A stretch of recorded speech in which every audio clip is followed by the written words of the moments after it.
Hi, I'm Lauren Dodd, a reporter with the Killeen Daily Herald.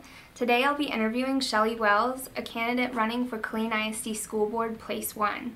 For more election videos, please visit our Center for Politics at kdhnews.com. All right, Shelley Wells, why are you running for School Board Place 1? Well, you know why I'm running.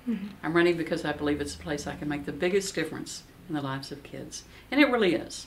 I have been a teacher, I've been a parent, and I am a small business person. And I know what an impact you can have on kids in all of those positions. And I know and believe that the most important job that a community does is educating its children. I'm very passionate about it, as you well know. I believe in kids, I believe in education, and I believe in taking care of their future and doing the right thing for them. I take every decision that I make very seriously. I know it affects students and their parents and their lives. And I want to be sure that they get what they need to succeed. I want to be sure they get the skills, and in the Killeen Independent School District, I'm going to tell you, they get a lot of opportunities to succeed and to prepare them for life. And what are your top 3 issues or priorities as a school board member? Number one priority for school members should be advocating for the children in your school district. In fact, by Texas statute, that is what a school board member does. That is all we are supposed to do, is be advocates for Texas public school children.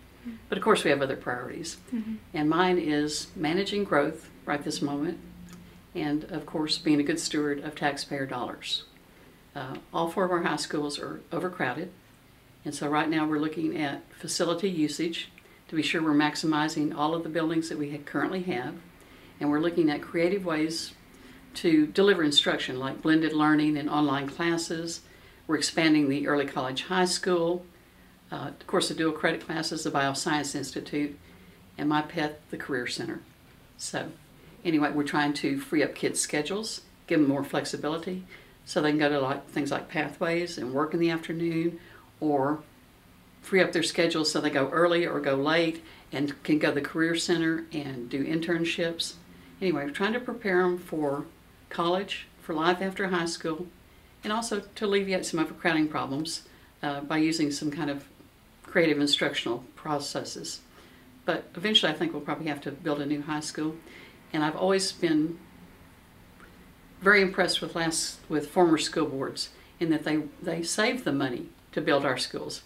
We have probably the lowest tax rate and the lowest indebtedness of any school district in Texas because past boards have done that. And so I'd like to see us put it off a little while longer, see if we can save a little more money so that we don't have to raise taxes, because that would be my absolute last priority, would be to raise taxes. I don't want to raise taxes. I pay too many personally. How about you? And what are your thoughts on transparency and open government, and specifically the district's release of Gibson Consulting Group's special education final audit report and the draft audits? Okay. Well, I believe in complete and open transparency.